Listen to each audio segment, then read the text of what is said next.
All right, maybe we'll give it one more minute.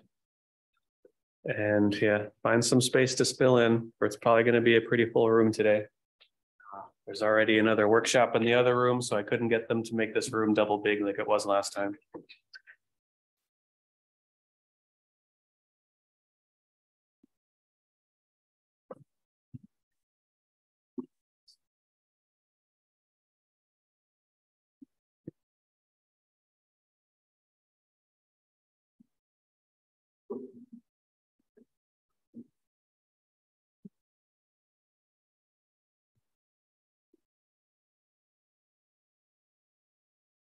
All right, and okay, good. Yeah, it seems like everyone's brought something to at least write or type with, since that's our existence these days. There'll still be at least 3 exercises. Hopefully they'll get through all of them today. Good. Good. All right, yeah, let's get started. All right, so we had part 1, sorry, of the writing workshop, where a lot of the idea was, all right, we want to be able to make sentences that, for the most part, they're more clear. We're going to try and paint a nice picture. And in those cases, the fact that we can think about how to visualize the things we're writing means we're probably doing a better job at actually describing what's in the sentence. So we're still going to use some of those methods and stuff for today, but we're going to talk a lot more about coherence. So now you've got a bunch of sentences. How do they actually go together? And then even at that point, all right, how do paragraphs go together? How do sections of an entire paper go together? And some good tips for being able to know whether or not they're going together well or not. And again, this is still very much a workshop. Please ask questions whenever. I'll leave lots of opportunities as well. But yeah, go ahead, feel free if anything seems unclear. And I'll do a little bit of an odd style today. I'm going to be editing the slides while I'm going through this. So hopefully everyone can see this mostly. Maybe I'll at least make myself smaller. I think everyone in the room can see me just fine. Okay. So yeah, this part is on coherence. So before, we're talking about writing is a skill. It's very vital to your research success. And many of us revise by not editing sentences for today. We're going to talk about editing paragraphs until they start to look right. And still, somewhat the same concept. What does look right mean? It's not necessarily just, there's a fair bit of text on the page. How well does all of this stuff flow together? So if you remember our goals from last time, we basically want to be able to outline what looks good, not as a sentence now. We want to be able to outline what looks good as a paragraph. Explore different ways to be able to make our paragraphs more clear. We're going to talk a fair bit about, being able to identify what does make a fairly clear paragraph, be able to find paragraphs that aren't clear and what is making them unclear. Also about how to organize and express our ideas. In papers, we tend to write them in different sequences. It's very much like introduction, related work, background, method, section, experiments, conclusion. And there are reasons for why doing this. And usually you keep it that way. There's always exceptions to most of these rules, but the idea is if it seems like what you write makes more sense going this way, then you should go with being able to explain it that way. These are all great like rules of thumb I'd start with. Hopefully everyone becomes better over time at writing, and when to start breaking some of these rules, because that it will come across more clear doing this other way in this particular situation. And this is also a lot about remember our main goal, or at least the main goal I like to tell myself and people I work with. We basically want best paper awards. This means that when you're also done writing this paper and you're actually going to give it out to other people to read, we want to be proud of the fact that it was written pretty well. We know they're going to understand it well. And this is sort of what we mean by doing a fairly good job of putting everything together in this sense. So that's at least what I would suggest as the main goals I'm also shooting for things related to this workshop. Okay, so what does coherence mean when we're doing writing? So we can talk about in the paragraph case, really means, all right, you want to write one paragraph. Your paragraph should have one single topic, and that topic should be fairly clear in the paragraph. And if we're doing a very good job, it should be very clear from really early on in the paragraph. If you remember one of the examples from last time and one of the sentences I gave, where it was about, being able to show that some people are performing some experiments to cure cancer. The topic of the sentence, the subject part, but now we're talking about paragraphs, was way at the end. We want to get to this stuff very early on, because then it helps people understand what the topic is. Even makes it easier to write the rest of the sentences of the paragraph if you don't have to keep alluding to what the topic is while you're writing the process. And one of the tools that helps with this is creating a lot of parallel structure. So this is you want to present ideas in a pretty consistent manner. So if you do things and you're writing your paragraphs that will start topic very early on, and this is the way it goes through all of your paragraphs, then people can clearly see the arguments you're trying to make in each paragraph, where you're going through the structure that you're trying to tell people. And we'll get into even more details about to be honest, almost anywhere in the paper you can use parallel structure to try and make it easier for people to read and infer what you're trying to discuss in the paper. And there's a lot of leading the reader. So this is similar to giving the topic, but telling them what's going to be coming next as well. I sent out an email, one late last night while I was finishing these slides, and then another one this morning when I finished the exercises, tell you what to expect, what's going to be in the talk for today, some of the exercises and what we're going to do. We're going to be talking about coherence. So I've already hopefully led all of you to at least believe that today we're going to be talking about editing paragraphs. Actually, we're not. This is all going to be about robotics. I've suckered you all into this workshop. No. And broken dependencies are also ways to avoid them, but also doing a really good job at creating them. Some of these you can also, if you're writing a program too, you can't have a broken dependency.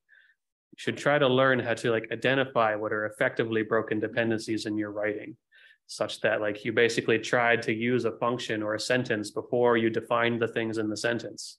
Essentially, your paper now doesn't compile almost in the reader's mind. It doesn't make any sense to them. There's a bunch of ambiguity. And I'll talk about definitely some tricks related to using math terms. And maybe I'll get to those details when we get to that section as well. But they are very helpful, not just for doing theory. Okay. All right. That is significantly smaller than I thought it was going to be. So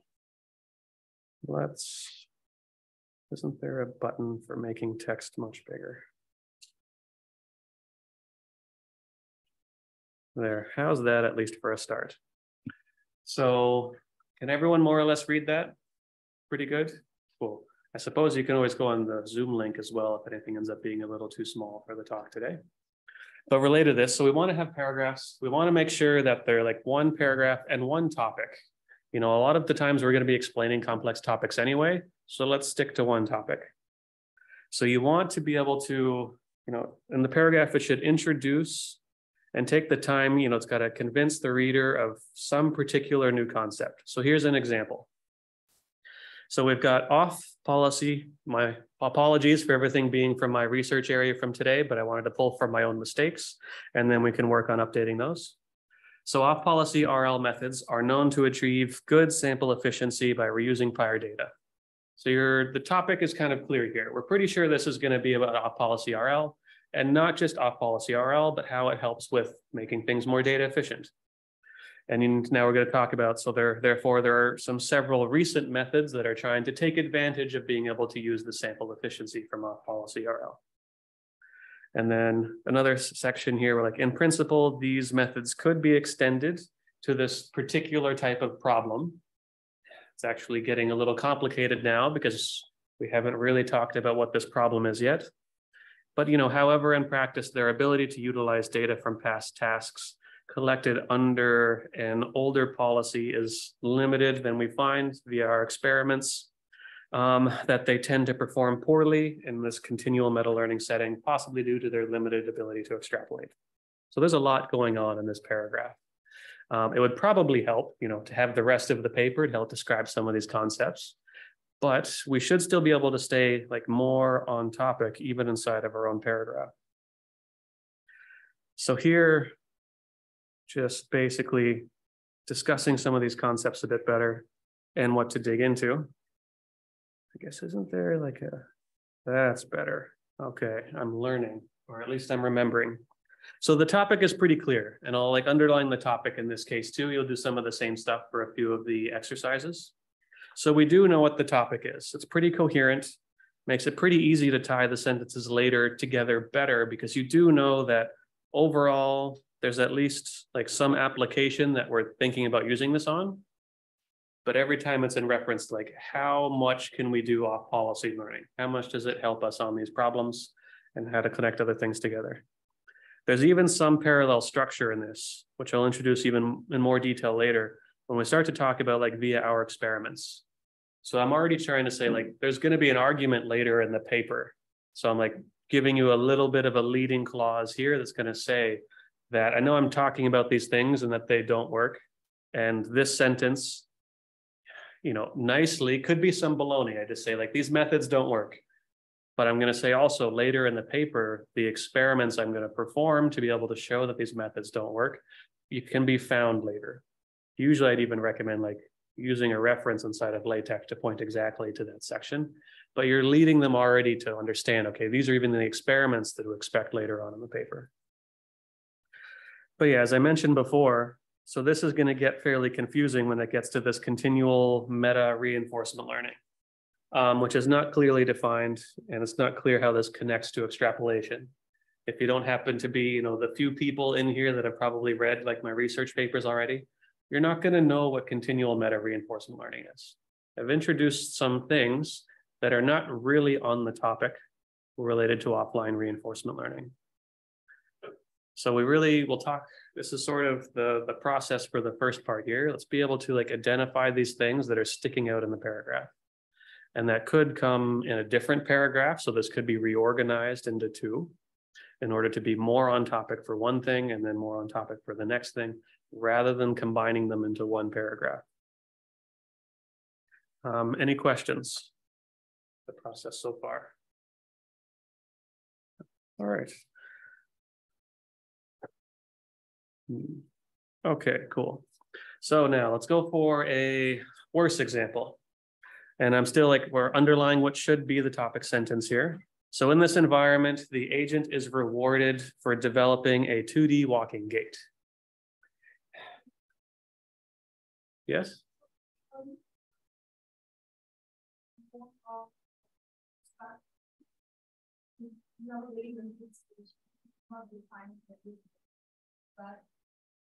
And needs to be one almost. I've written a 2-paragraph abstract before, but yeah, go on. But how do you make it someone who doesn't, let's say, know, for example, the same time also use terms which are relevant to people so that the readers will know about it. So I guess, so this wasn't actually an abstract for the paper. This was in the 3rd paragraph for the introduction. But so if I was to do stuff like that, because you do have the topic here and you're going to introduce some terms. The thing is you do not want to introduce entirely new terms, like continual meta learning setting. So connect this back to things that are like more grounded and more concrete. If you remember the last workshop, they're more common. So really, like in the abstract that I wrote for this, instead of continual meta learning, from what I remember, this is really like a sequential decision-making problem over a sequence of tasks. This is at least not more clear. I haven't introduced new terms for continual and meta learning without defining them. So it's about where you can start to use these words that are like more detailed towards the problem you're solving. Yeah, so you'll use more careful word choice, and your abstract, remember the abstract is also a bit of an advertisement for your paper, so it needs to be to the most general audience. And then only when I get down into like the third, fourth paragraph in the paper, now I know I'm probably talking to someone who's at least interested in using some of my research later. So they should start to understand what like meta learning is.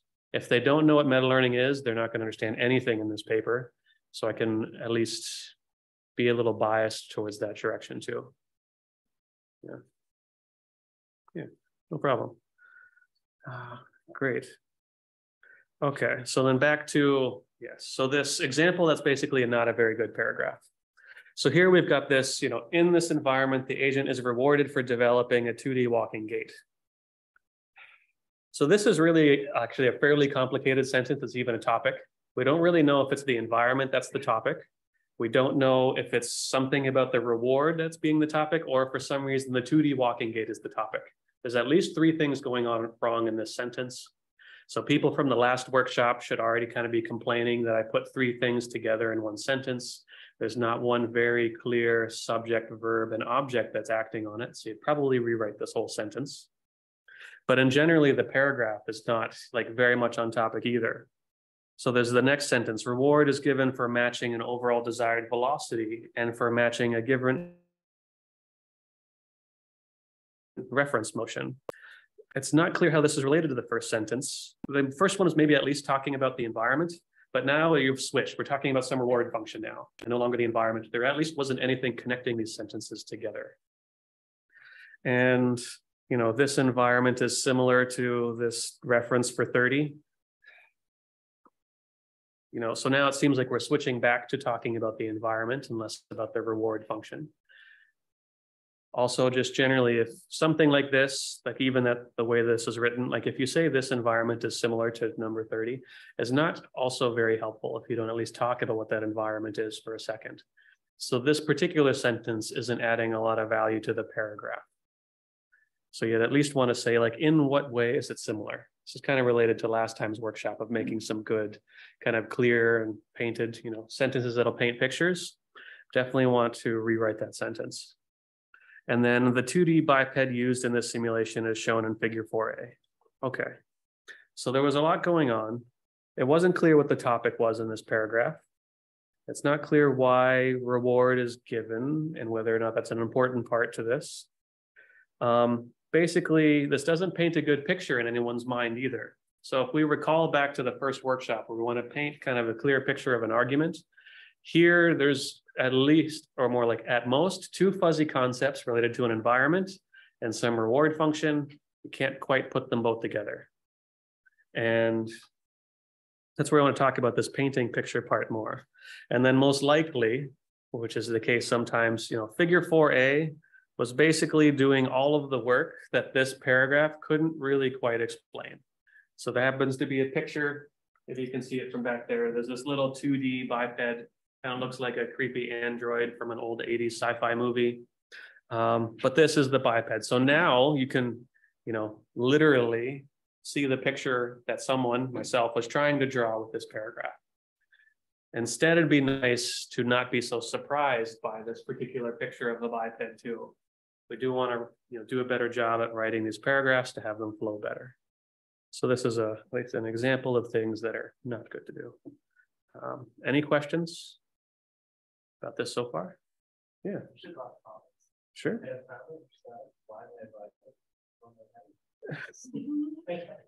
I mean, no writing is. I feel like I might learn this. It's true. This is beautiful. Yeah. And I guess also some other people also commenting too, you're still recovering from the NeurIPS deadline. Part of what we're trying to also trying to convey in this too is like, okay, you're probably going to be up till 1 a.m. At least if we start to have some of these better tricks, we write less paragraphs like this at 1 a.m. Well, I guess we want to write less. We definitely write more paragraphs like this at 1 a.m. At least I do. So we want to identify how we can improve. And then when we have the time, we can build on it. Yeah. Other questions? Yeah.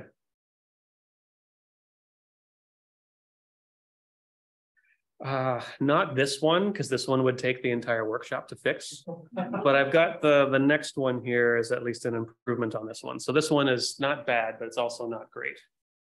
So here it starts out, all right, we're training an LLC, some type of concepts using a similar learning system where the network does not have a convolutional component, instead just uses a bilinear phase transformation.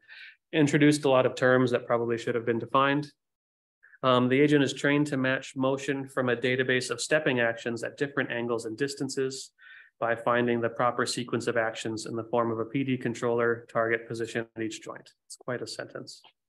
And then depending on the particular goal, the mocap motion will result in the closest match to that type of motion. Okay, so first thing, at least the topic is in some ways good and bad. So it is kind of clear. We're going to talk about training this LLC thing. Technically, I would say in a paper, this topic sentence is also pretty good because it says this is going to be different than the convolutional component that was just introduced by some other method. So we're actually now starting to connect the last paragraph and the next paragraph together, which technically means, you know, like you're borrowing all the concepts you introduced in the last paragraph to help explain this one. That would be a good practice. On its own, though, this paragraph is a bit confusing because you don't know what was implied in that last paragraph. And then the agent is being able to train to match some motions. So it's good because this paragraph is mostly on topic. The problem is kind of for this last sentence. So you're talking about the LLC, it's going to be trained to match some motions. And now you're going to talk about goals, this particular goal to match this thing, when we haven't really discussed what goals are. This should just be about the training for the policy so far. You can mention that you use a goal distribution, but it's not related back to how it's something to do with the training algorithm or training process. So one of two things will need to be done for this paragraph. You can either like separate these two things, start to talk about now the goal distribution that's not part of the training process, but it's separately going to be in part of like how you're going to actually use the thing after it's been trained, or you'd need to rewrite the sentence. So depending on the particular goal, you could say like, you know, the model is trained to, you know, achieve goals. And now you've at least started to relate the training process that you've talked about in the rest of the paragraph, even though you're introducing this goal concept that you're going to be training the policy over. So here you start to understand where there was no words in this sentence, the way it was before, sorry, this way that really link these two sentences together. There's nothing about training that comes into the second part. And also in the previous part, there's nothing about goals. So there was nothing connecting these. Okay, any questions about that? Like trying to identify them.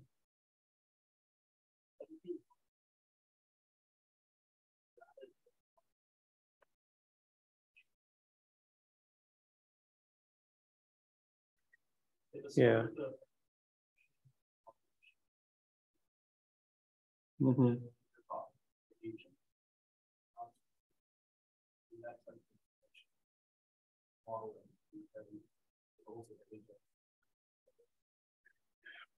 Yeah.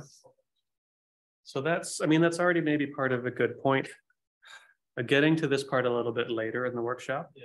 But one of the mistakes still made in this paragraph is basically I'm calling the same concept 3 different things. Like the agent that's being trained, we should either just call it the LLC and not introduce the agent again, which could be a different concept, but it's actually the same thing. And then we also, in this case, using the word model, which is still the same thing as the agent and the LLC, but now it's another word, which makes it more confusing to connect all these together. But we'll get to parallel, like using more parallelization in your paragraphs in the next section. Yes. Would you want to put that last phrase in the paragraph to introduce new ideas? So that part's going to depend on the rest of the content you want to put in the paper. So if this is like a contribution, which means that you actually need to describe like this goal distribution in detail, why you chose it to be that way, I would definitely make this a separate paragraph. If you're doing something more like, previous methods have used goal distributions like these, but you at least want to say like you're using a goal distribution, it's what you're training the model over to be able to achieve. So it depends a little bit on your intention and whether or not you do want to make this one paragraph. But it should still be on topic. So that's how you would know, like the topic of this one is just how to train the model. If your next paragraph is now on this goal distribution that you're going to describe in detail, it should be more clear that you'd separate these into two different paragraphs to start to introduce another complex topic where you can talk about, we use this goal distribution to achieve something. We designed this goal distribution in this way in order for it to achieve that. And that's really helpful because it makes goal distributions, I don't know, beautiful or something like that. Yeah, no problem. Okay, other questions? All right. All right, I think I have, okay, so another example as well. And this is another version of like a not great, and we're doing a bit more practice on this one too. So we're gonna edit this one a little bit together. So this one's also a little tricky. So we've got, looking at this paragraph, for a typical multi-agent reinforcement learning framework, it's designed for a fixed number of agents. Okay, this is a good start. It's gonna introduce a concept. The next sentence, though, is here we show that our method provides some ability to generalize, across different agents. So maybe I'll, across different agents to generalize the number of agents without additional training, which also allows us to increase training efficiency. So we can be able to train a bunch of models on only a select few number of agents, while being able to simulate with many more at test time. So which sentence in here seems like the topic sentence so far? It's at least one of these two. So we can do a binary vote for now, which makes this a little easier. So who thinks it's the first sentence? That's the likely topic sentence. Okay, that's good. Yeah, we've got about half people. And then who thinks the second sentence here is more related to the topic sentence? Okay, a little more than half. That's good. So that helps. And I mean, I carefully wrote this one, so it'd be intentionally confusing a little bit, but this is the kind of stuff you end up in a paper. But in this case, I would say the second sentence is a little bit more of the topic sentence. And the weird reason why is the second sentence is providing a little bit more detail. Like the typical moral framework is designed for a fixed number of agents. Technically, when we're talking about generalized to a different number of agents without training, this is almost a better description of what the first sentence is. You're also explaining what the problem is. So more so, I'd say the topic for this paragraph, if I was to highlight one, would be this sentence, which means kind of two not great things are going on in this paragraph. So the first sentence isn't really the topic sentence, and potentially like the second slightly larger crime that's going on in this paragraph is we're wasting space, which is a huge crime. Anyone who's trying to write an 8-page paper, because essentially the first sentence is not as good as the second sentence, so it could be removed, and then we can just have the second one.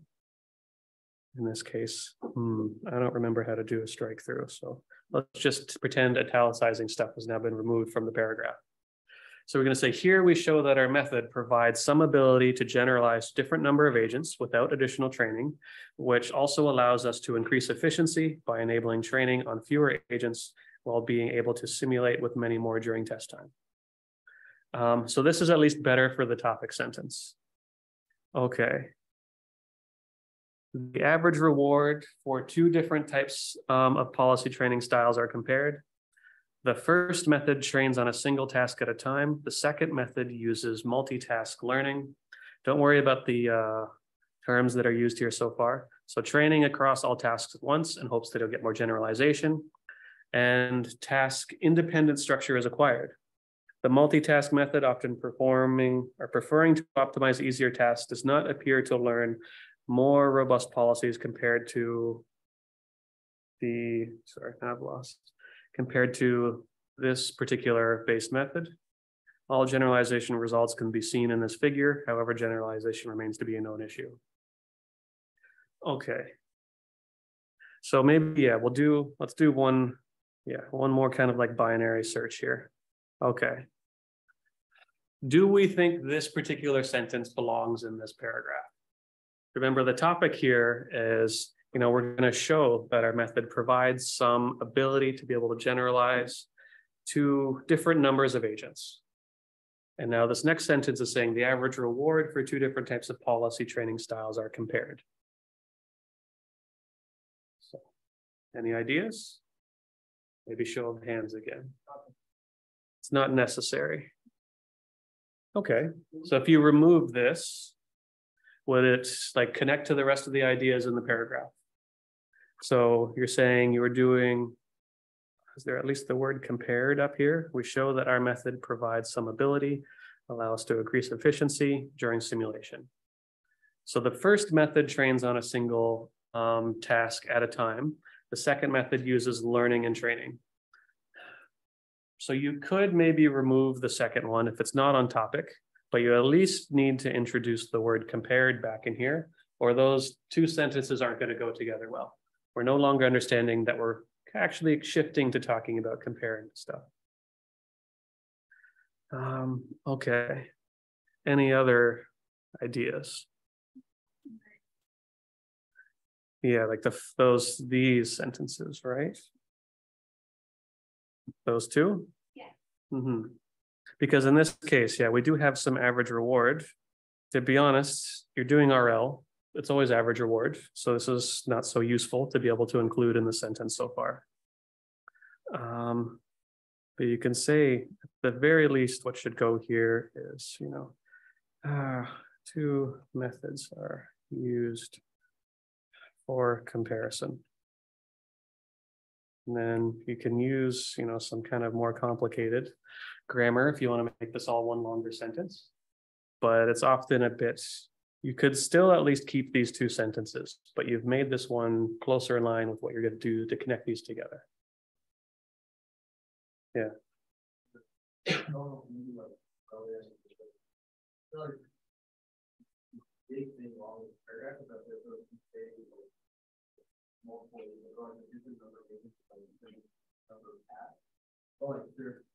They're seemingly using sort of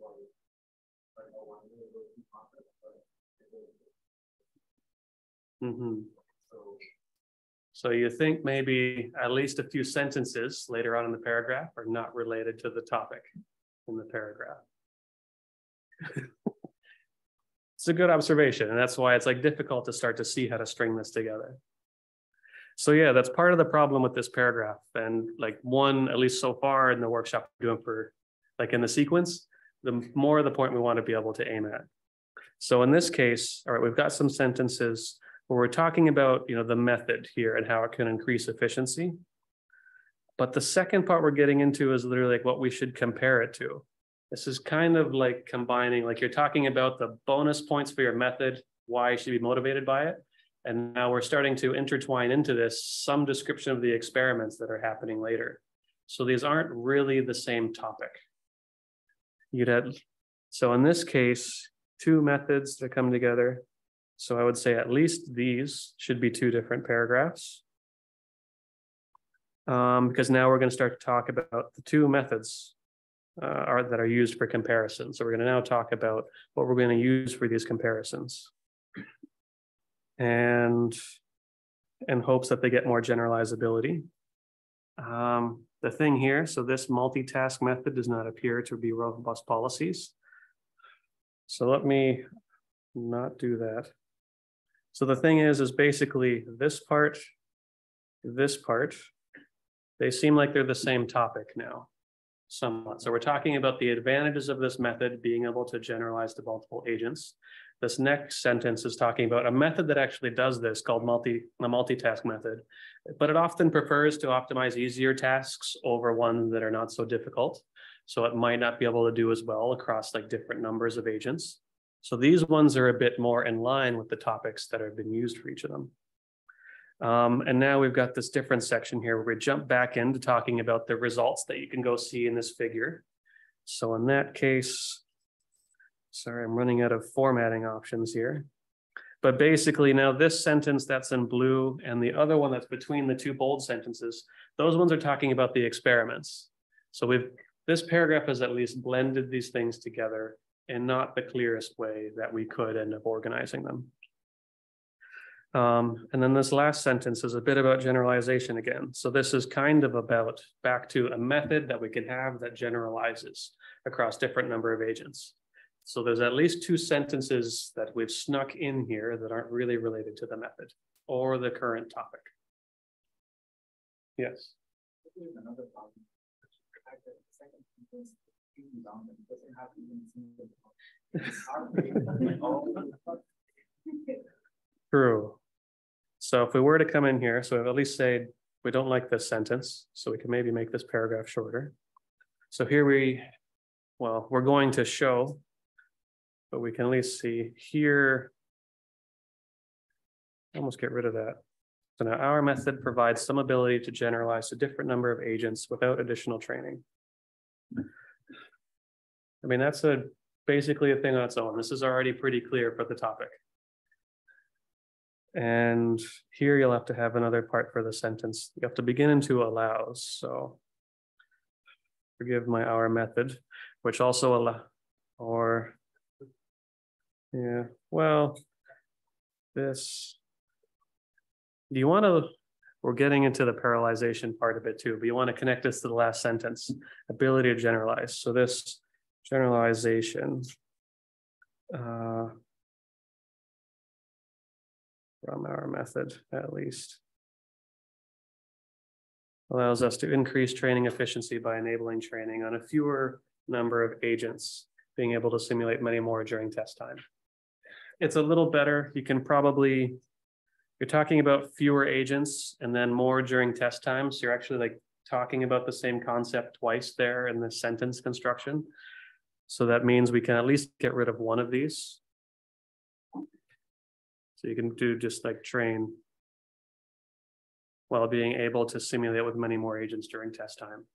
So it kind of removed some of the duplicate concepts that have been at least implied in the paragraph. Yes.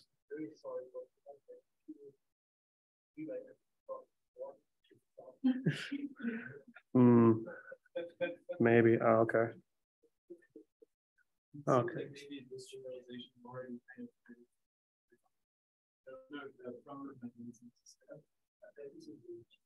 Yeah, like this generalization doesn't seem clear what it's referring to. Is it referring to our method or is it referring to this ability to generalize? But it seemed initially was some of the deadline, but they could also read that out. Yeah. Can everyone hear the conversation that's going on up here? So the reason why I'm making sure to include our method here is I want to disambiguate from the last sentence, because technically there's both our method and the topic of generalization. So if I just put this generalization, it's not clear if I'm really relating it to the method that causes a generalization or the concept of generalization. So, and I know during the last like sentence writing workshop, I definitely got some questions that were like, can we use this every now and then if it's in the paragraph and the last sentence should have this concept? If your last sentence is going to introduce like one or two things, you might be able to get away with using this, but then you need to say this and give it some context, this generalization from our method. Now it's very clear that I'm talking back about our method and the generalization that it will provide, but it's providing this generalization. I'm also implying it subtly in the paper. The generalization is already happening. I've already convinced you of this in the sentence. I'm just going to tell you how we're going to do it.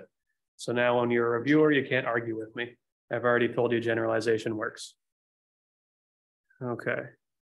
So this is good. Any other questions before we start to do some of these as groups for some other ones? Yes. What purpose is the last phrase?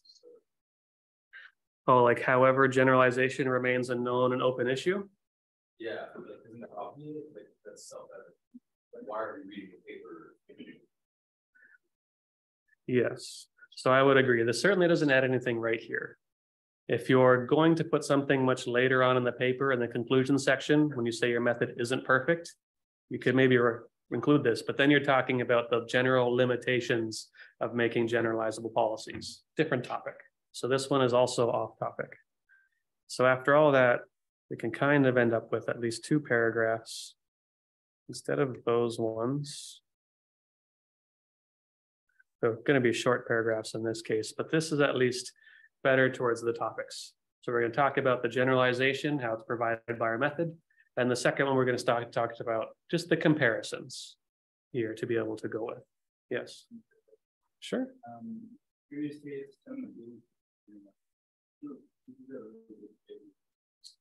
find out the are we going to find some of the before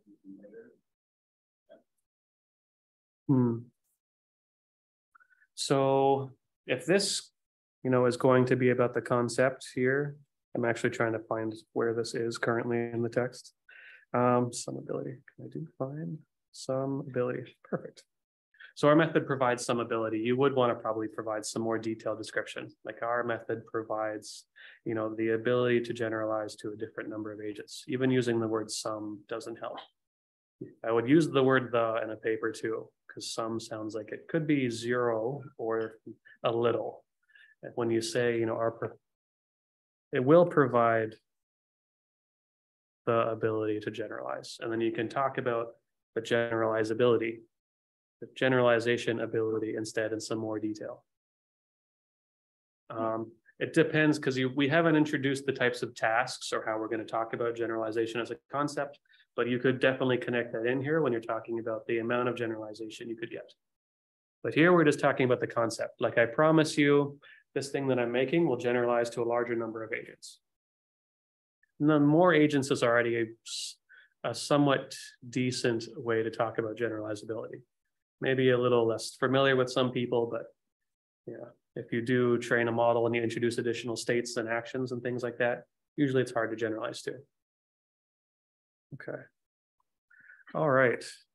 Great. So now we're off to exercising 1, where we're going to identify coherence. So hopefully everyone has their copy of the slides. So you can at least click on the link for the exercises for today. So in this case, we want to be able to identify the topics. And I think in this case, it's great. We'll start off by splitting up into groups of about 3 or 4. So there are 3 paragraphs here in this section. Identify the topics in each paragraph. You can underline those.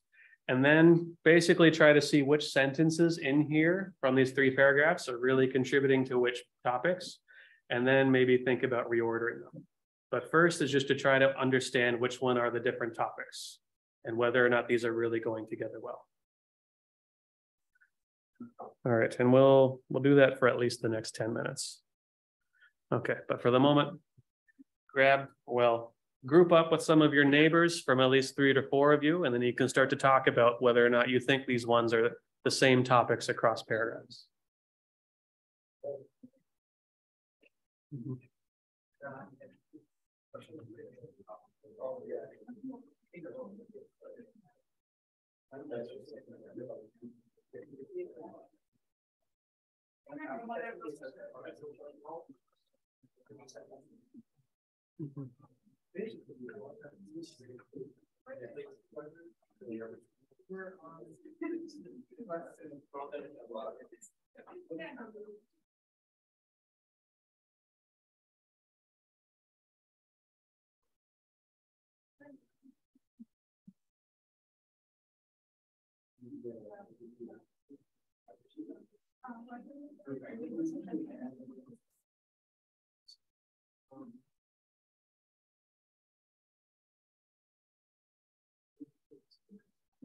Yeah.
Yeah. Oh, that makes a lot of sense also.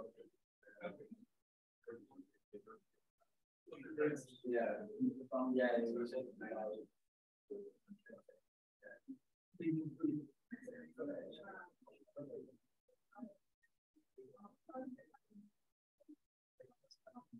Oh, it's awesome. It's very nice. It's awesome.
Mhm.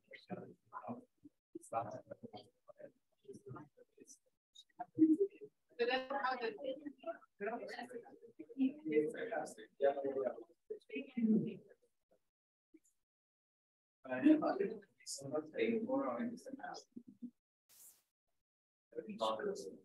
You don't have that.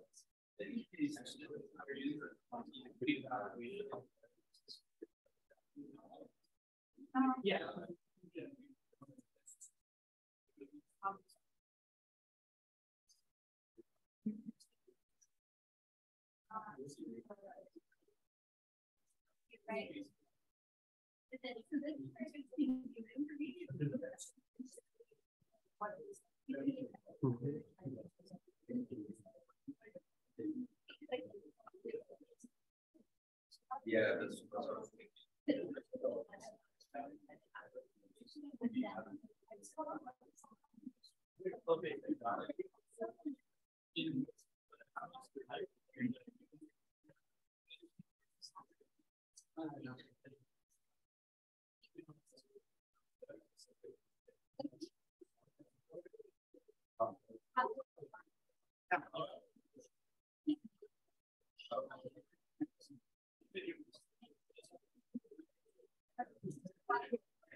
Right.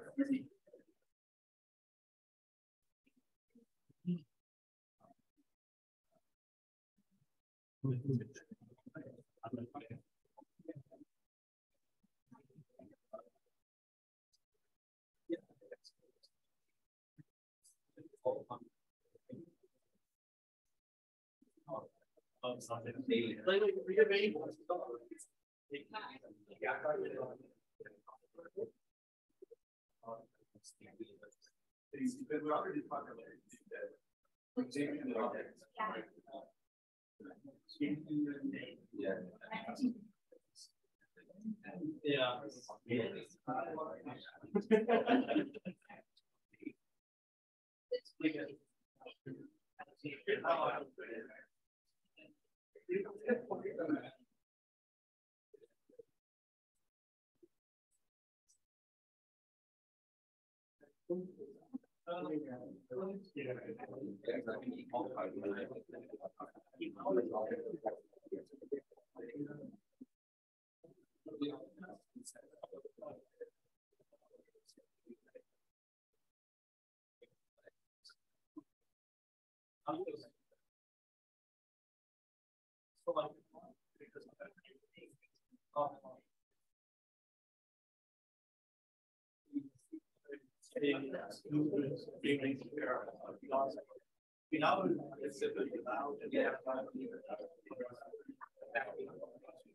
Mhm.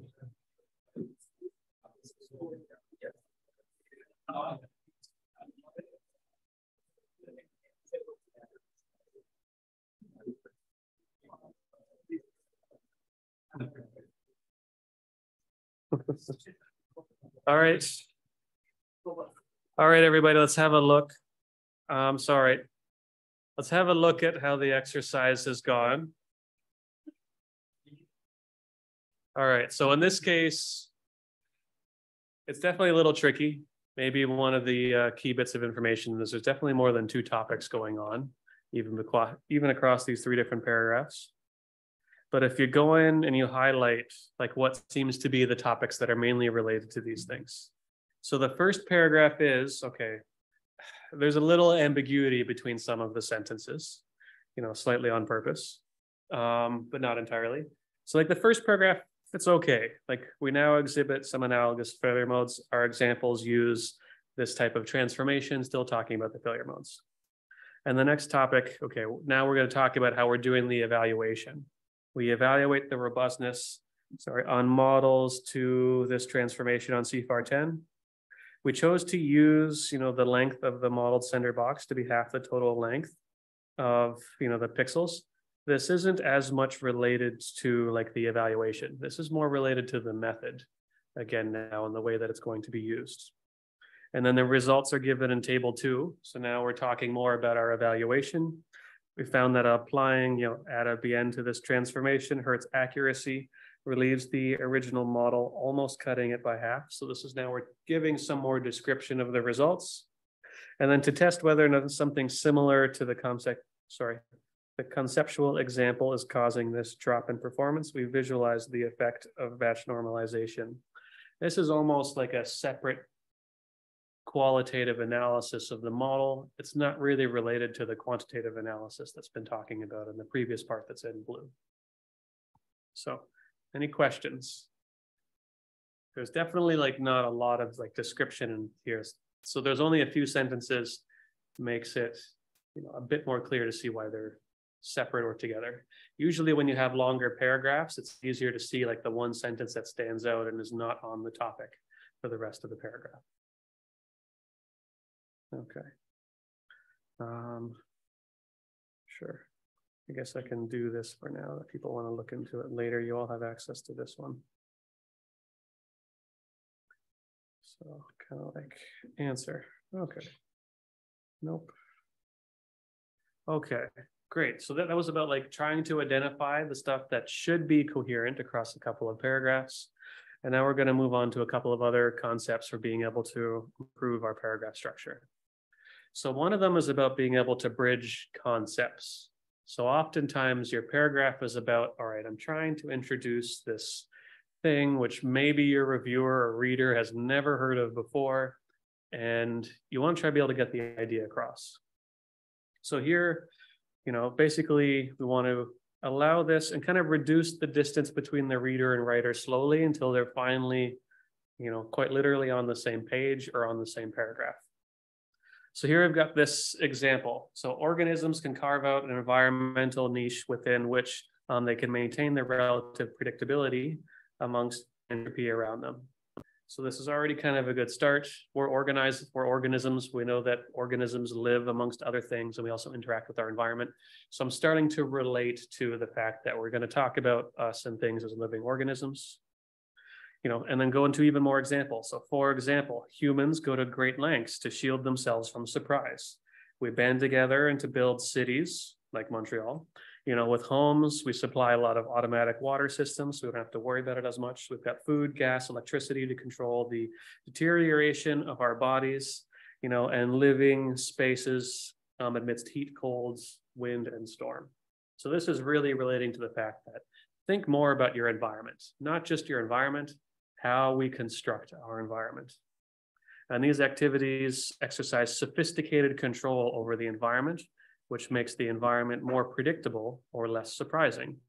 So now I'm starting to say, like, keep thinking more about this concept of your environment and how you interact with it.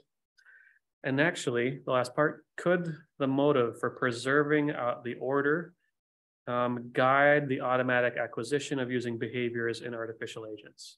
So this concept, we tried to introduce it in the beginning for a topic, give some more grounded understanding here of how much like people interact with their environments and the complicated stuff that we do to try to make our environment pretty, normal, so we're not very surprised. If we can figure out how to model this, maybe we can use that same objective to train agents.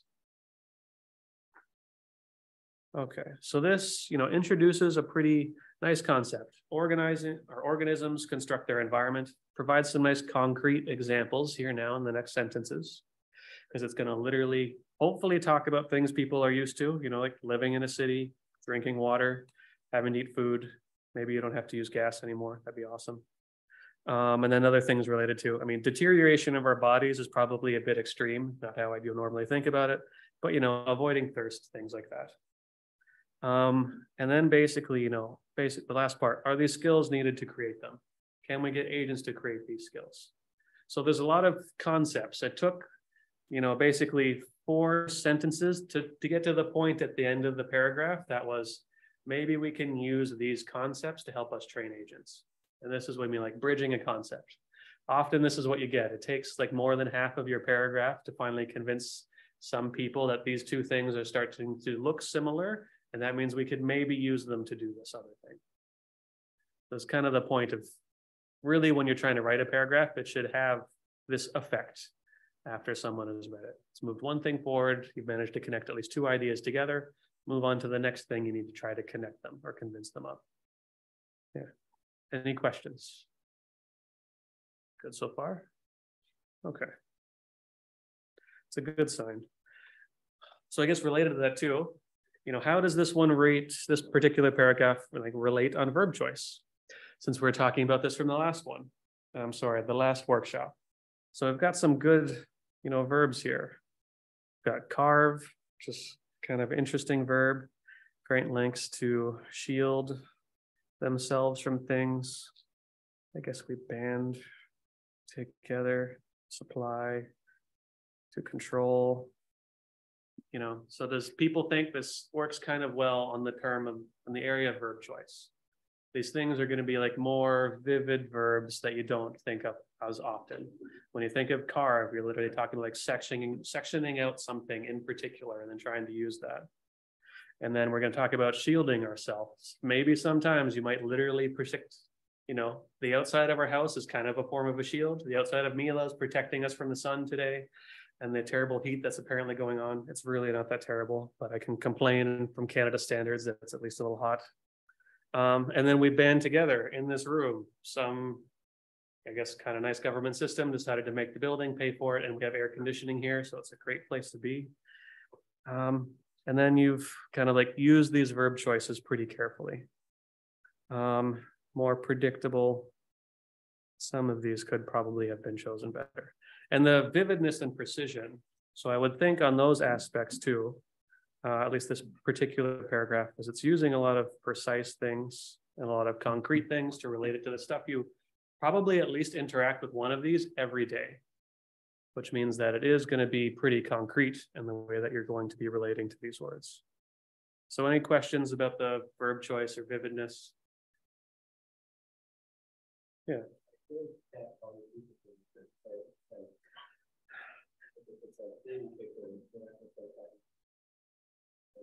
This is the introduction, like the first paragraph in the introduction. You should probably spend the most time in your paper on the first paragraph of the introduction. You're trying to, as best you can, convince people that the rest of the argument is going to make sense. So maybe you don't always have enough time to write something like this carefully. And honestly, yeah, some topics are easier to write about. In this case too. So you might come up with more like skills over time as you iterate on writing these like first introduction paragraphs. But I guess for me anyway, this is why I would usually try to start writing papers about 2 months before the deadline, because really it means I'm going to iterate on this paragraph 5 to 7 times. And then I will be happy with it probably by the end of that. And this kind of helps too when you start to get more experiments and stuff. What you want to put here becomes easier to understand. Okay, so bridging concepts and not the best way. So in this case, there's a lot going on. And I'll move this out of the way a teeny bit more. So although we focus on the problem of being presented with tasks sequentially, there exists other methods for learning multi-skilled characters. All right, so we're talking about being able to do stuff related to multi-skilled characters. No, underlining was topics. We considered, 3 overall integration schemes. the first being a multitasker. Then a number of skills are learned at the same time. It has been shown that learning many tasks together can be faster than learning each task separately. The curriculum for using this method is shown in this figure, where during a single RL simulation, all tasks are learned together. There's a lot of stuff going on in this, and it's already a kind of long paragraph for things to put in here. But if we're reading this, so the first thing is supposed to be like, there exists multiple methods that could be used to try and learn a multi-skilled character. We don't necessarily need to talk about the benefits of these different methods yet. We can introduce this multitask method. So all of this stuff is still on topic. And then it has been shown that learning many tasks together could be faster. That's been true for a while. So this particular sentence feels at least a bit out of place in the paragraph. There's a curriculum for using these methods shown in some figure.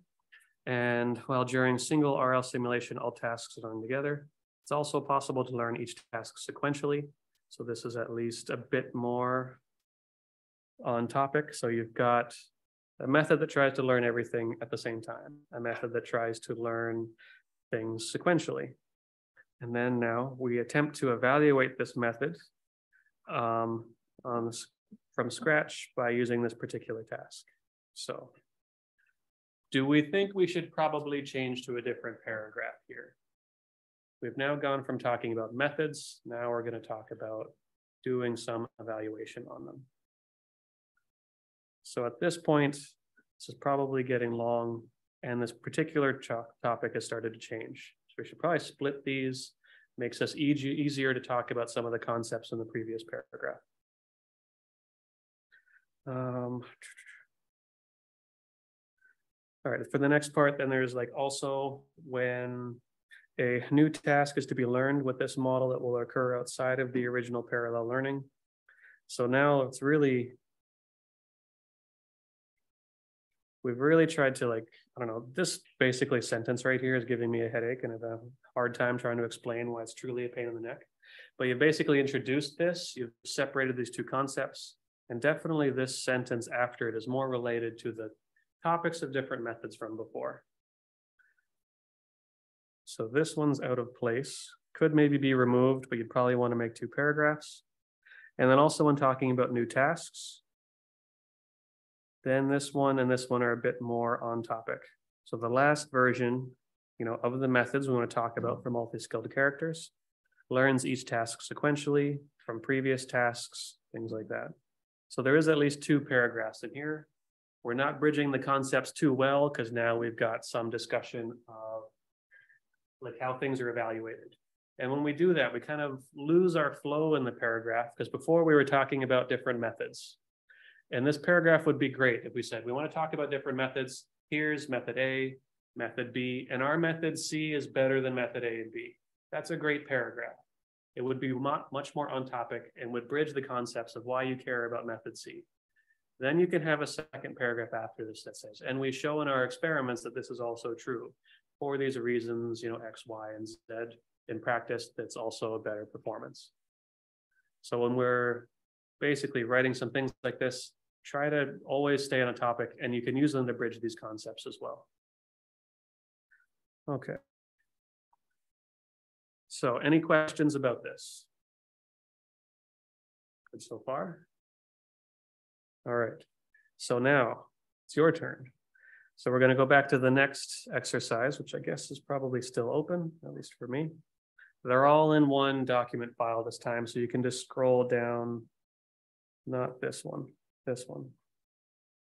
on the next page, which now is part 2, better structure. So here, there's a paragraph that's already been introduced. So in your groups again, you want to be able to identify 1 or 2 themes that the above sentences can be organized into. In this case, though, we want to be able to actually like rewrite these. And then so rewrite the above text as 1 or 2 paragraphs that have, a coherent structure, 1 topic for each paragraph, and that, introduce, bridging concepts better as well. All right. There's at most 2 themes in these paragraphs. Go ahead and get started.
That's a really harsh color.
So, how do they translate this to be how they average across each individual?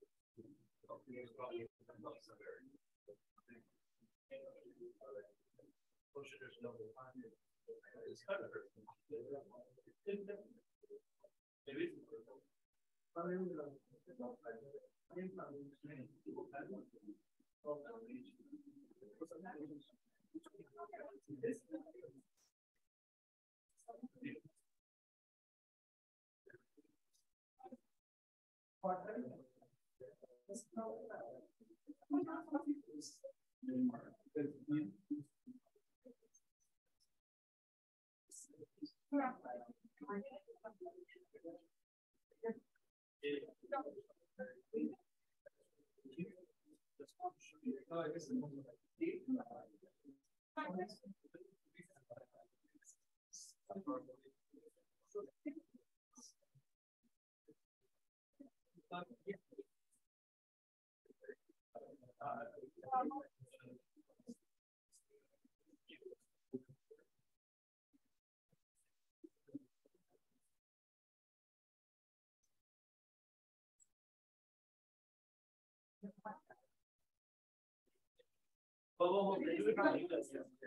it's kind of maybe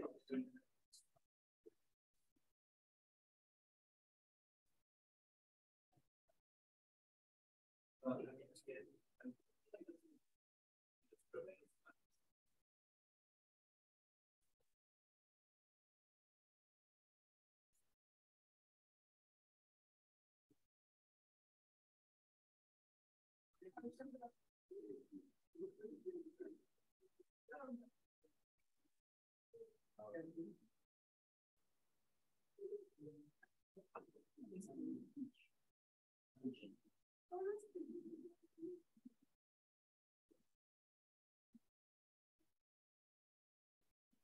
getting somewhere.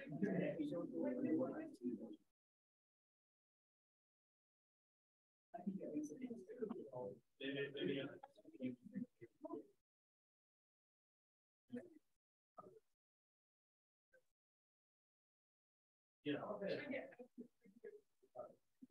Yeah, I'm pretty sure it's gonna see that.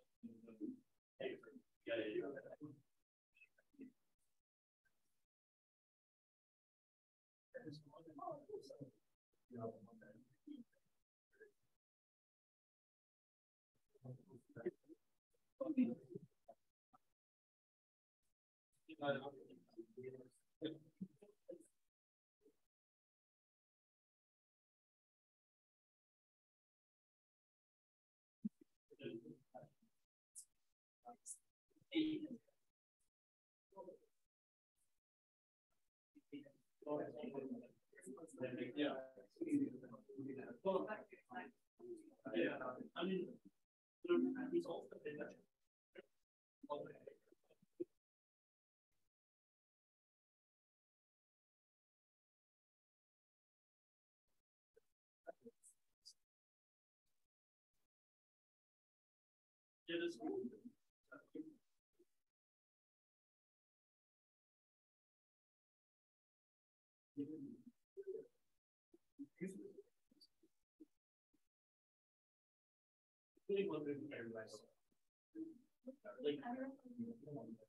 I kind of feel like this.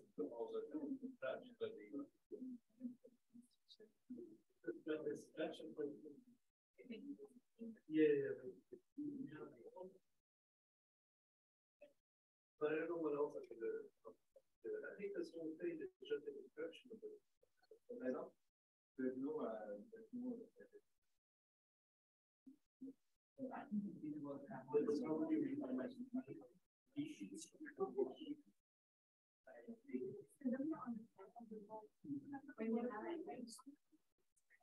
Yeah.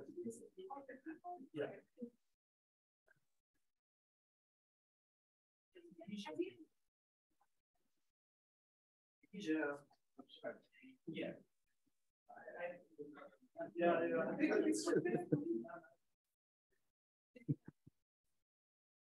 All right, everybody. I think we've wrestled with what might be a couple of paragraphs about long enough now. So this one was also asked to rewrite things. So I'm not going to give like a perfect example of how this will be rewritten, but there are, a couple of good tools for being able to figure out like, are these things related? One of the tools I like to use is like whether or not things can be connected well.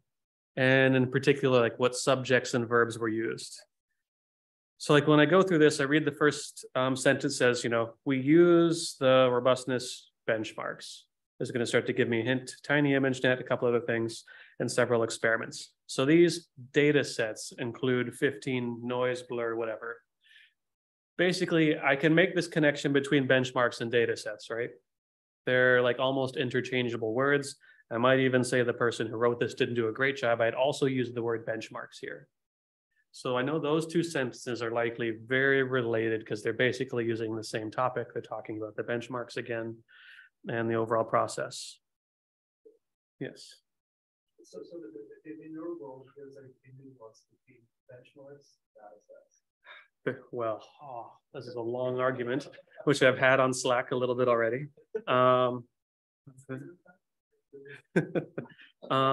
Yeah, but that's why we're here, because Slack is not good enough. We'll write a paper for that later. But like benchmarks and data sets are very similar, especially in this context.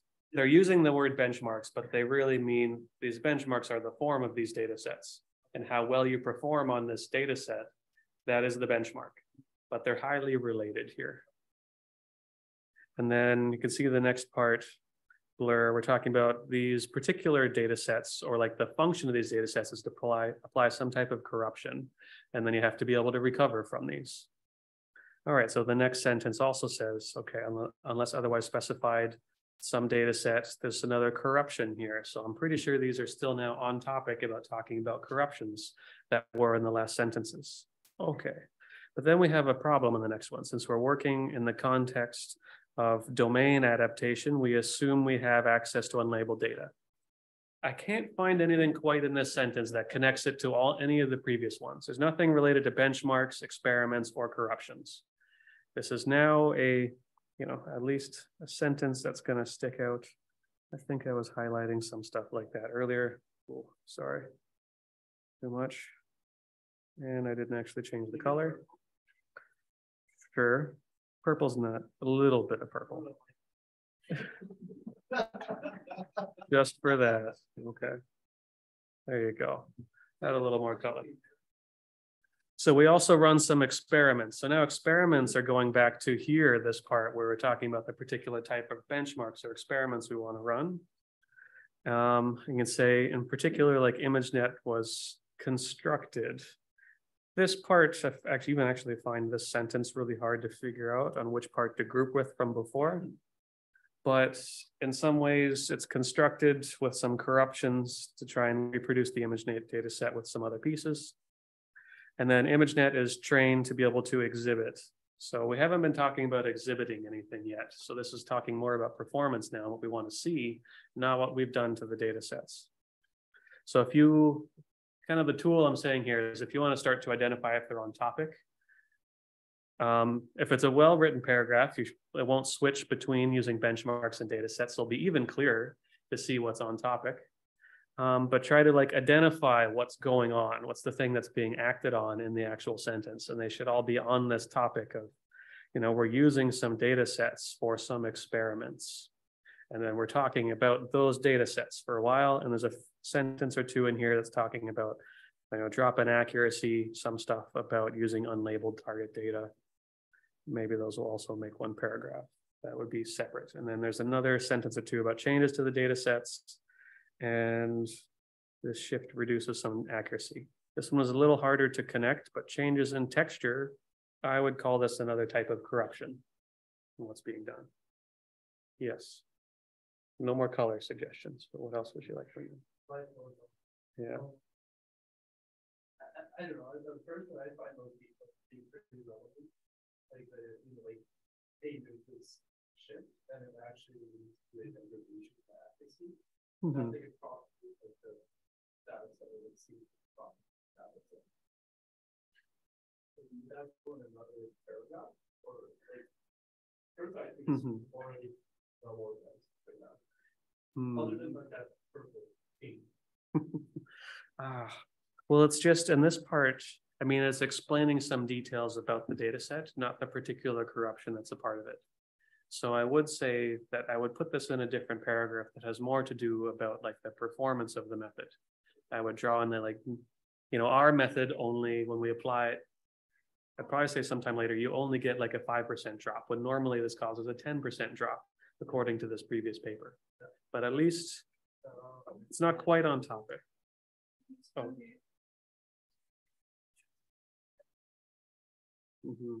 Basically, another motivation.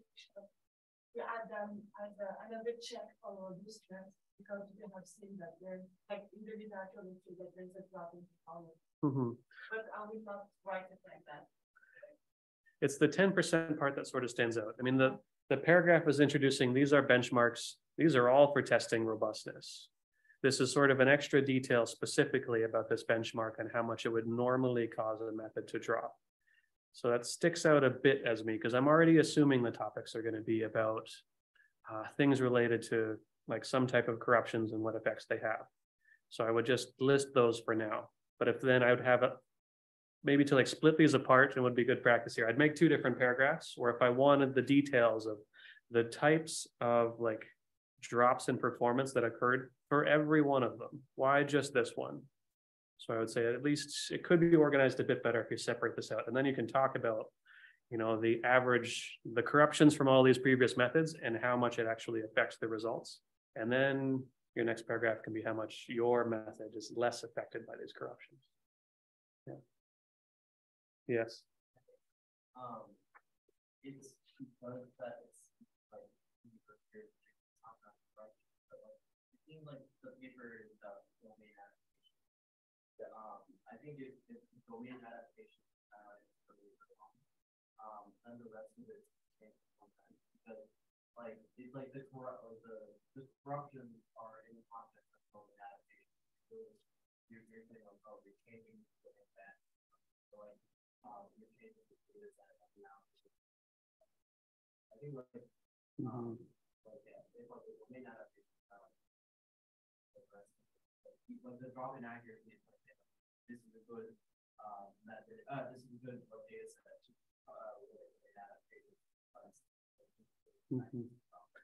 And that it is a problem. So I'd almost say like these two sentences should have come earlier to start to motivate domain adaptation. And then here's a list of different data sets and benchmarks that also test domain adaptation. You can give the one example in this earlier paragraph. It's like, I'm not just making up domain adaptation right now. Here's an example. It's been shown. It's an accepted paper. But now I'm going to give you the breadth. So this is kind of like the depth of the motivation. It exists. And then the second paragraph, the unhighlighted part, be like, here's the breadth of the analysis for benchmarks we're going to do. So we're not just doing like a one-off example on one data set. Yeah, great. All right, I'm going to have to move forward for now because we're already a wee bit behind. Okay. All right, so we did that one. All right, so now for more parallel structure. I love parallel structure. So paragraphs are a common way to be able to introduce themes and concepts. Adding more parallel structure makes it easier for people to basically process the data that's in your paper or in our papers. And basically, you know, it can be used at almost any level of a document to be able to facilitate the ease of explaining ideas. So let's like get into an example. So maybe I'll make this much bigger for now. So here's this, you know, often parallel structure is used in related work sections. You might be able to use it to introduce multiple data sets. We'll be like data set name, details of the data set name, details of the data set. And the fact that you form like this repetitive parallel structure makes it easier for the person to expect, okay, how is the form of this information going to be offered to me for the next little while in the paper? So here's one, you know, this is more from an RL paper, obviously, where you've got like name of the actual environment, details on what the environment are, name of the environment, details of what the environment are, repeatedly. So if I know, now I know where to go. If I want to know the details for that environment, I can quickly go back up the paper, find the keyword for that, and I know here's the few sentences on where these details will be. Yes.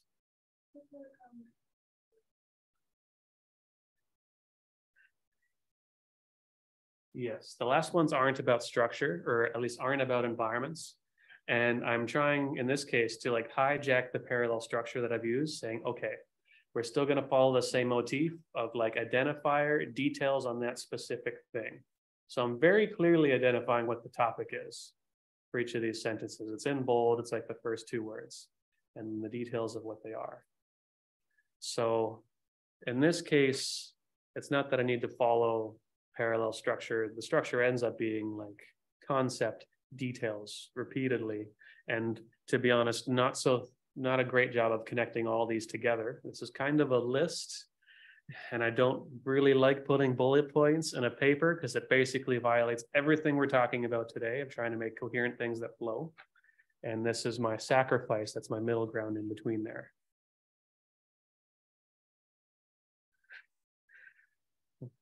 I don't know why.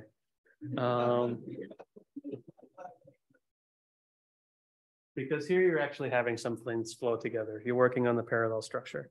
So this does reduce the burden on the reader. There's some structure here. It's easier to sort through what's in the document.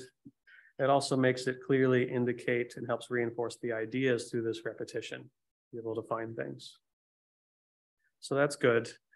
All right. So it's also really nice to be able to do sometimes called signposting, or I like to call it leading the reader really nicely through the paper. So the reader should always be informed about what's going to come up next.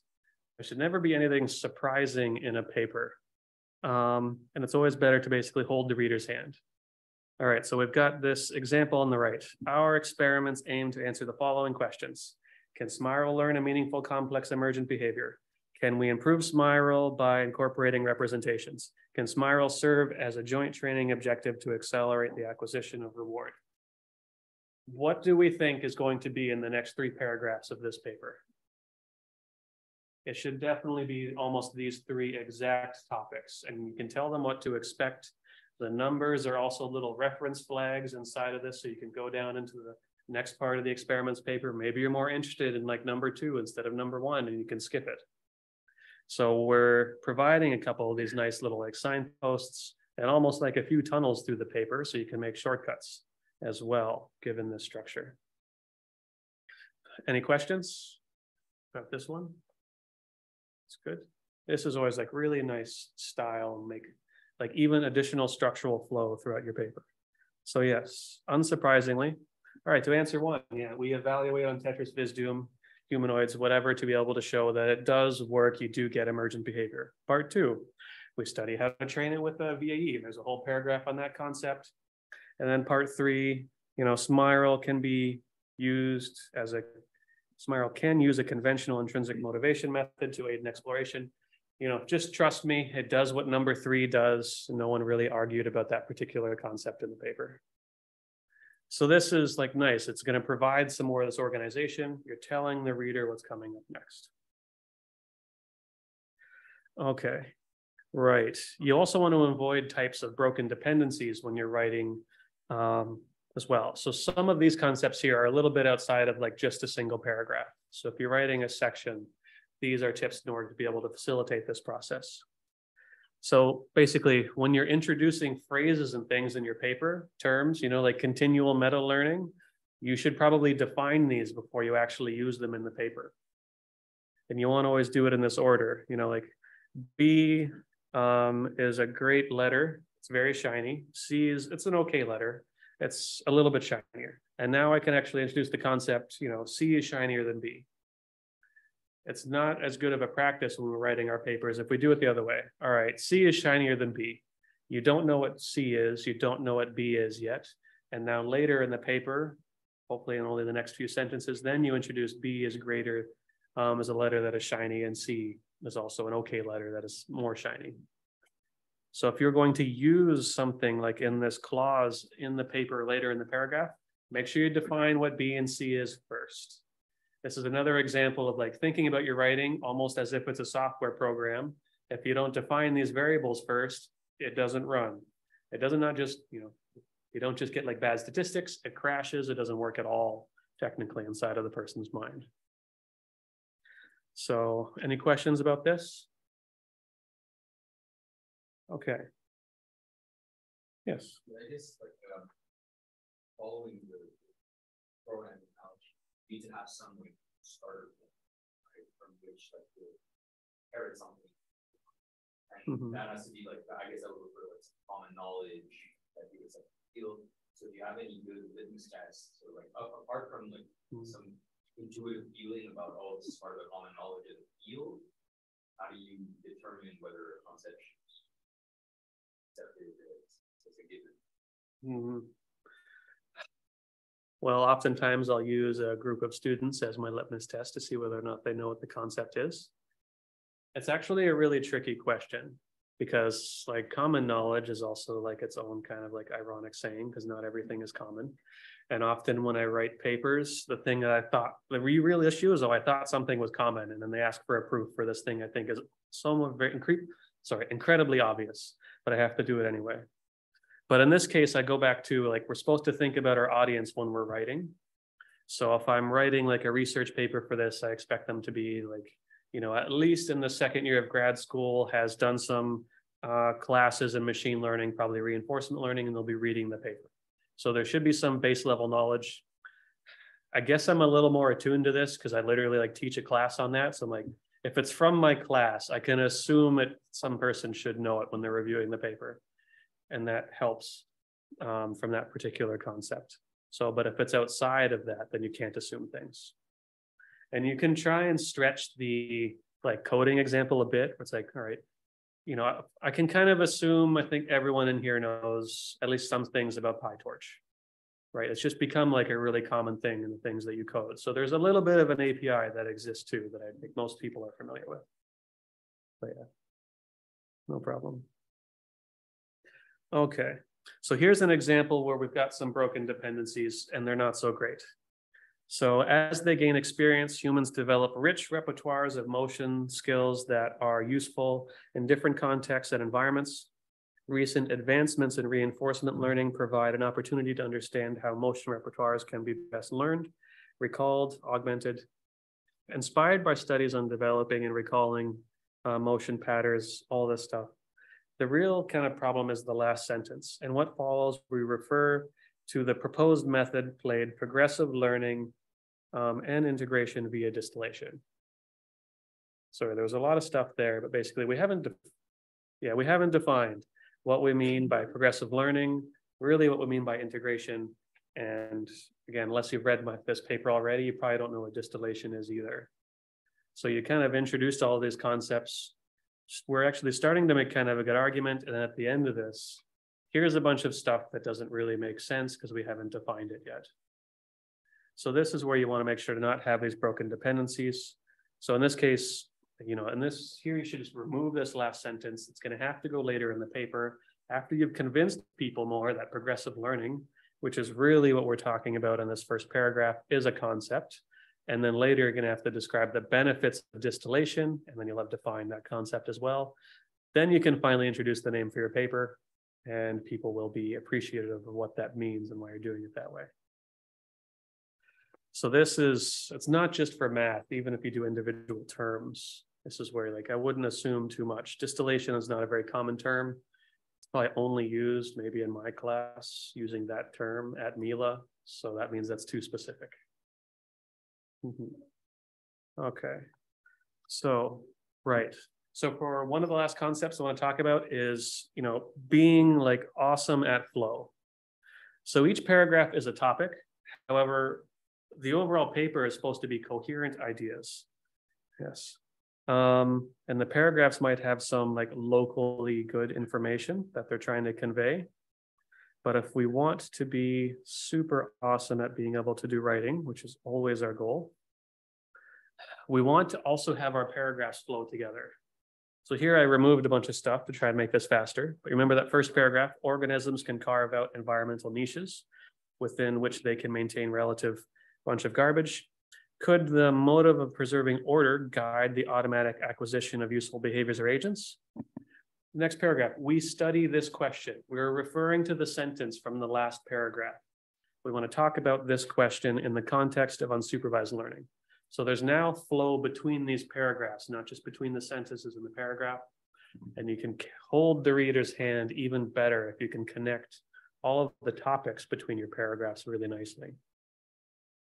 Same thing here. Based on this observation, we devise an algorithm for surprise minimization that specifically aims to reduce the entropy. The method can learn to reduce the entropy. So now I'm connecting it back to this other reduce the entropy by maintaining an estimate of the distribution. So this next one is being connected well, and we know it's going to be talking about how we're going to go about estimating this entropy. This is a really nice way to have the flow of your overall paper go together. And now your topics amongst your paragraphs don't feel so disconnected. Now it'll be a really nice flow through the paper and really help convince people of the importance. And this will also make sure that the concepts you're introducing are really building on each other and they're not disconnected. When things are disconnected, it's often when reviewers start to find holes in the paper and they don't understand why you did this thing or what's the motivation for other things. If you really connect them well, it's hard to find gaps in your argument. Any questions about the flow so far? Yes. If you look at the flow, right? Telling a story. The question is, in this case, you had an open question in the first part, and then you were like, can we answer this thing? And then you wanted, yes, we can, and we are trying to answer that question. But if there is a regular template that we follow the question, possible answer, how do we reach there? Or if you actually even go there, something that you're observing, observe something wrong, not the question.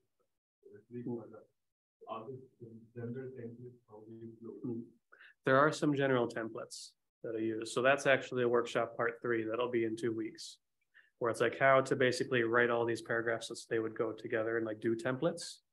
And I guess For a hint, like the part I definitely use for the introduction is you should always start out with a problem.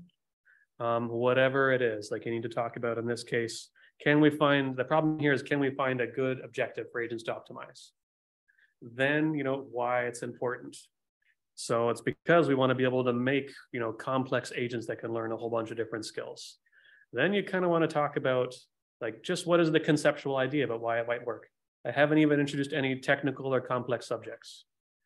So like if an agent can learn to control entropy, it can control the world. Mathematically, so far, I think that's true. Let's just not give anyone that much power. And then the last part will be like, all right, how your method realizes that entropy thing in like the current context of what's the best research. Is at least normally the template I like to follow, and it works together pretty well. This is also called the Stanford Introduction Template. If you've seen that, I'll share some of those afterwards for the next workshop. Okay, so now I've got exercise 3. Yes, sorry.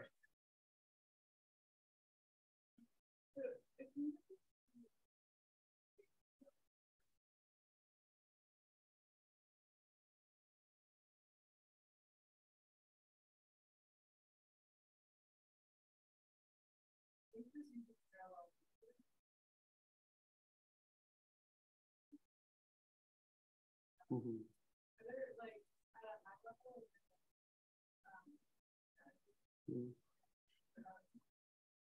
Well, the like parallel part is the best way to add connections because it's really obvious. The one between paragraph 1 and paragraph 2 is okay. It's not a great use when we use this, because then for a second in that sentence, we're not really sure what this was, and it could be something else. So the parallel part, and sometimes you don't even need to be quite that parallel. You might just set up a question at the end of it and then just start, all right, we try to answer this question using this method, or we work on finding a better way to be able to estimate entropy by using these other methods. So you can talk about like the problem if that's the second paragraph, and then you try to come up with a solution. There's already like a rough parallel connection to the fact that you set it up that way. So, but the parallel part is usually one of the better ways to make it obvious that you're connecting these. Okay. Good question though, partly. That's exercise 3. Okay, so for the last part here, we've got exercise 3, so I started for a bit of an example here, and I'm kind of using one of the examples we've used. All right, so now we want to be able to make things flow. So before, for this first paragraph, it ended with, in what follows, we refer to the proposed method as played. This was that whole sentence that we said, we should just delete this thing. It's not adding anything.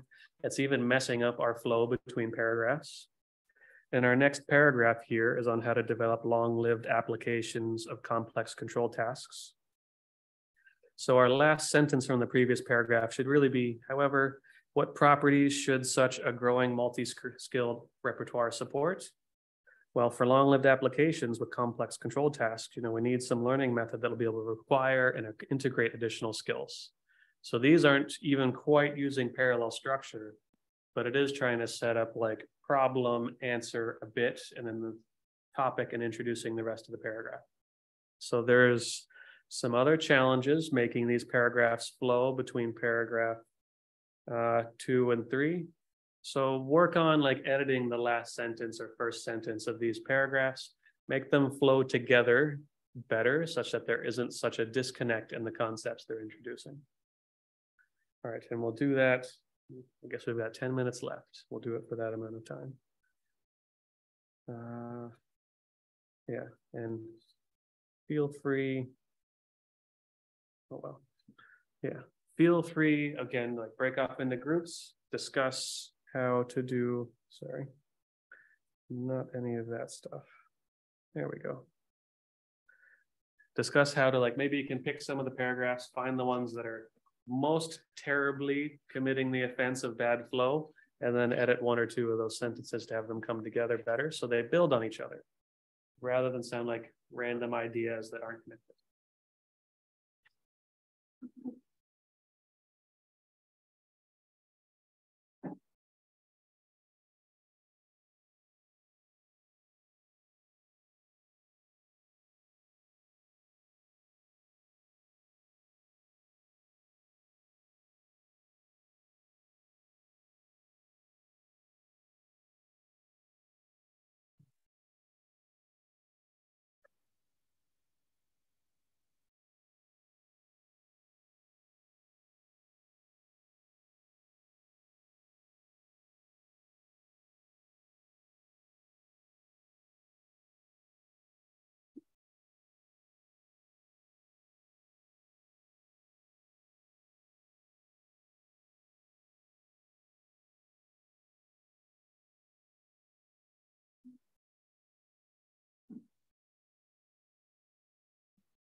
You can all work together on this one too, you know. People left. It hasn't changed your mind. I think we're coming up on 2 hours too. I think people are tired and thirsty, but just a bit more.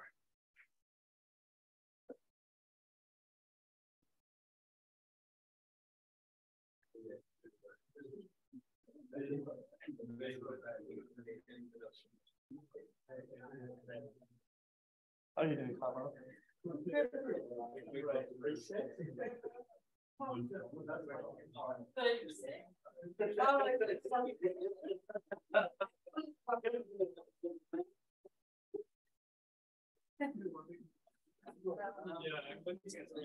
So the other thing is something else.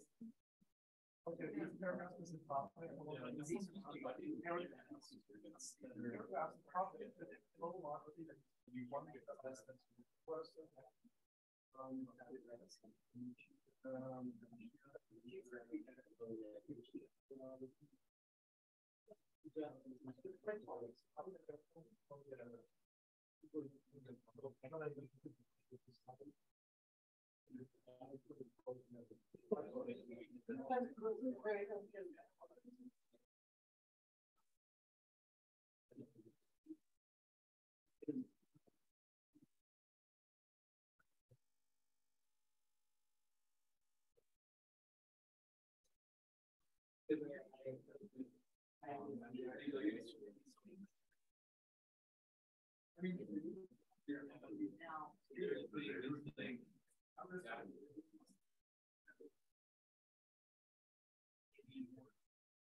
So the first paragraph either know well figure out what kind of then at least divide some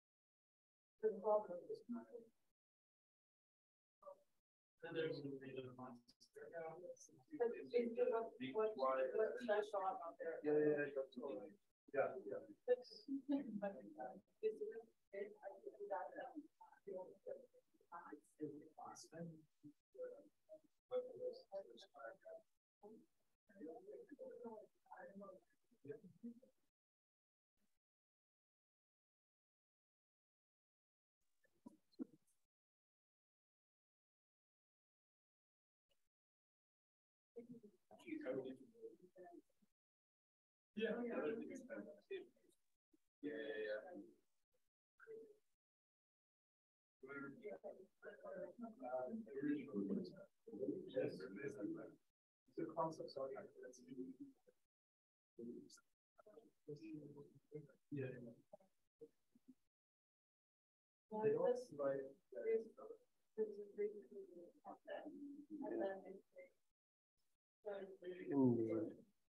So maybe for those that are working on the exercises, if you go back to the example, I removed most of the non-useful stuff from the paragraph. So it's just kind of like topic, last sentence. This might be easier to figure out how to make these topics flow together. And now you can ignore 60% of the text.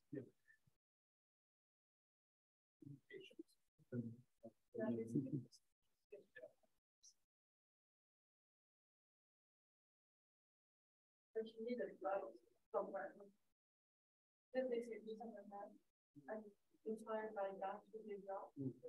But why are you developing that? Why did you try to have foods?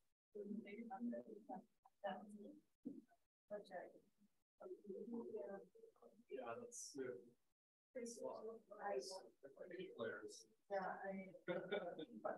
anyway, but here, if you explain that. Yeah. But, so that's a problem. I think this word, we present.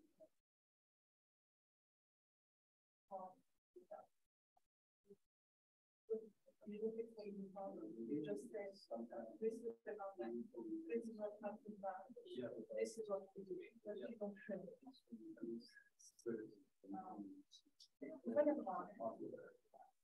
Is it explaining progressive now?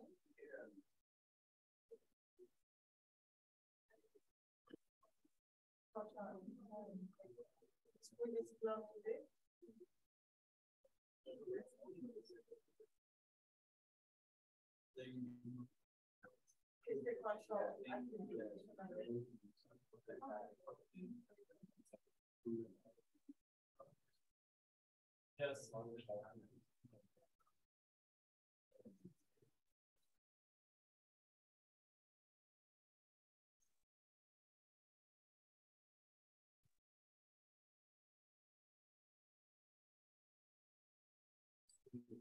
Now, like, the methods are not motivated in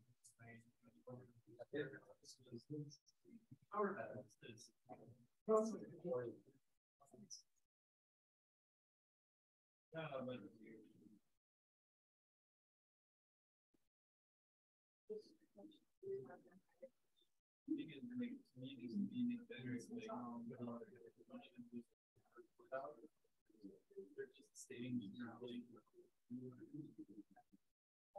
Then it's there, they explain what that is. But they should.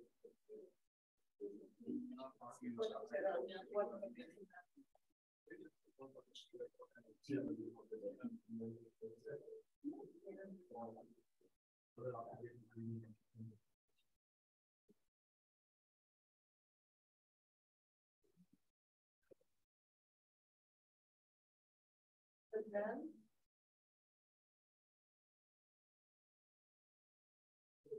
Okay. All right, everybody. Yeah, unfortunately, we're out of time. There's still some more stuff that was left in the slides. I'll include that in part 3 as well. We're doing some stuff, tricks for notation that was down. Trying to add more references in the paper and some stuff on density. And so next time we're going to talk a lot more about like the goals of writing each section in the paper and how to iterate on being able to construct like any paper pretty quickly, making an outline, thinking about what you're trying to accomplish in each of those sections in the paper, and then worrying about having to do paragraphs and sentences, and that all makes sense. All right, thank you very much, and I'll see you 2 weeks. Will be the next workshop. Take care.